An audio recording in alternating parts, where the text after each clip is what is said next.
I believe, as Romans 1:16 says, that the gospel is the power unto salvation. And when we read this in Romans, the very first line, inside of it we see, and a lot of times this is presented where the gospel message is for the unbelievers, for the lost. And though it is, and the gospel is how someone meets Jesus for the very first time, and this leads them to salvation. It is the gospel. It's not your testimony. It's not any other tool. It's not any other thing. It is the gospel that leads someone to salvation as it reads. And a lot of times we stop there, and once the gospel is presented, it's to the side. Now there is getting to know Jesus and experiencing Him, and there are things that you get to know about Him. And this is the case with the walk. But I want to highlight something that I believe that the Lord has highlighted to me, that the gospel is eternal. As Reinhard Bonnke would say, he said, the gospel is eternal, but we don't have eternity to share it. And of course, he's an evangelist and places this urgency into it. And again, it's this place where the gospel is for the unbelievers, for people who are lost, who are in need of a savior, which is very true. But I think that there's something inside of it that has been highlighted to me, and I want to bring that to you. I believe the gospel is for me to look over and over and over and over again.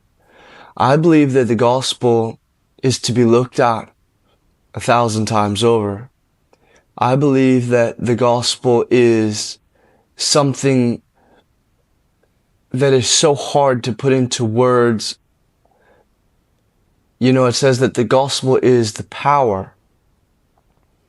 And I believe that the gospel contains such a power that it would take a lifetime to even scratch the surface.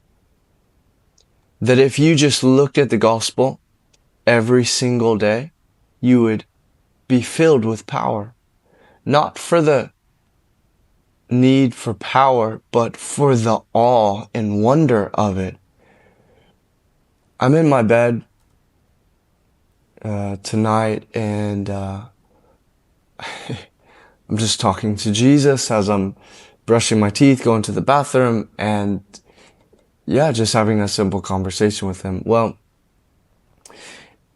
anytime that you begin to have a conversation with Jesus, the Spirit of the Lord just begins to move on your heart. And so as I'm doing that, I hear this song come up in my heart, and it's "Lead Me to the Cross." This one. And it's in my heart, this song. And there is a teaching that we usually teach in fire camps or Jesus camps, evangelism trainings.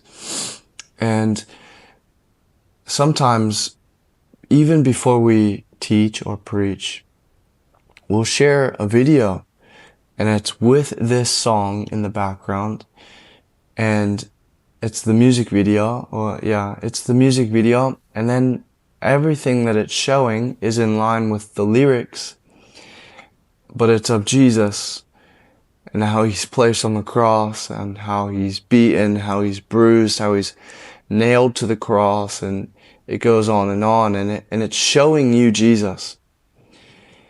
And so I'm in bed, and I'm listening to this melody, this Spirit of the Lord just singing this melody, and it just pulls me, my whole being, into the gospel. And I'm just looking at it. I'm looking at Jesus. I'm looking at His his hands. I'm looking at his feet. I'm looking in his eyes. I'm looking at everything. The peak of the gospel. And I'm just undone. It's crazy. I'm just in awe again, and I'm in love again. Just seeing the gospel again. You know? And there is so much power in just looking at the gospel. I believe that if you simply just begin meditating on the gospel over and over and over and over again, it would transform you. I believe that it would change you. I believe that it would renew your mind. It would renew your heart. It would renew everything inside of you. I truly believe that. And why? Because it's happening in my life. It's happening to me.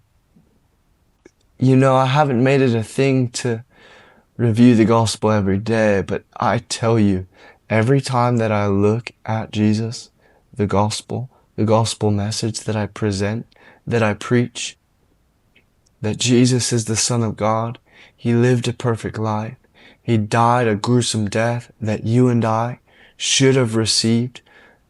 Why? Because of our sin. He died on that cross. He was placed in a grave, and on the third day, He rose again, and He's alive. That gospel message, if you just looked at it over and over and over again, it would transform you. How do I know that? Because Romans 1:16 says, the gospel is the power unto salvation. What do you need saving from? For me, I need saving. I'm not talking about an unbeliever. I'm talking about me. I need salvation. No one else. I need it. I need that salvation.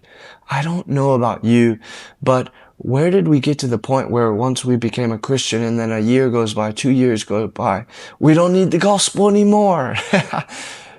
I need the gospel. For me, I need salvation. I need power. I need power. You know, I'm lying there on my bed and I'm thinking to myself, like, Jesus didn't just die to save me and then put me on a pretty path and so that I could be teaching others how to follow Jesus. No, He died for the ugly side of me. He died for when the part where I don't show up. He died for me when I have no desire to seek God. He died for that part. He died for that ugly, deep part of my soul. And I need Him every day. I need Him today. I'll need Him even more tomorrow. I will never have a day in my life where I am not in need of Jesus. And I will never have a day in my life where I'm not in need of being in awe of the gospel. I will never have that day. And the day that I have that day, I've stepped into pride and foolishness and I'm lost. And I am in need of Him again. Do you see it? Do you see the beauty of the gospel? There's so much power in it. And I just take this video as a reminder to you on the other side of this screen that you would take a moment to look at the gospel, look at the cross. That you would look at Jesus, not just this 5-second gospel, but as a 10-minute gospel. Would you really look at His wounds? Take a moment right now to look at the gospel. I believe it will transform your life.